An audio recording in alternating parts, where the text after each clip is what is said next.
family that's been struck by tragedy, they say that they have found justice. Trent Esch will spend the rest of his life in prison as a jury finds the shooting of Crystal Esch was premeditated. And Steve White has reaction from the courthouse.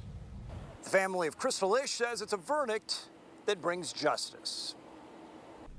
Friends and family embraced outside the courtroom and thanked cops and prosecutors for their work as Trent Esch is found guilty of first-degree murder.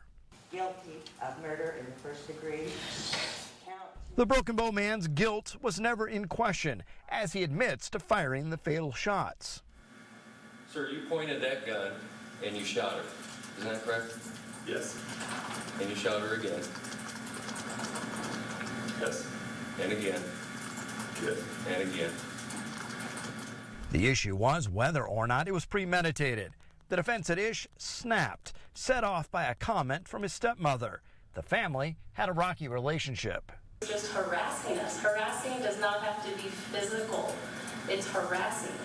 The 45-year-old was left out of his father's will when he died by suicide when Esch was in prison.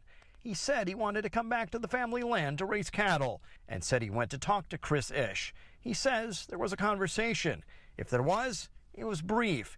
He was in and out of her home in 30 seconds, where he unloaded 10 shots and walked out. 2 family members were home. Trent shot grandma. Trent shot grandma. Prosecutors said intent can be made in advance or a moment before acting. Whichever it was, jurors agreed there was a pattern, and the shooting was far from a sudden quarrel. The family says they'll have more to say after Esch is sentenced, which includes a mandatory term of life behind bars.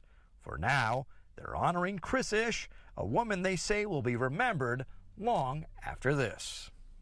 The family says it does bring a measure of justice as they start to move on to the next chapter. Reporting in Broken Bow, I'm Steve White.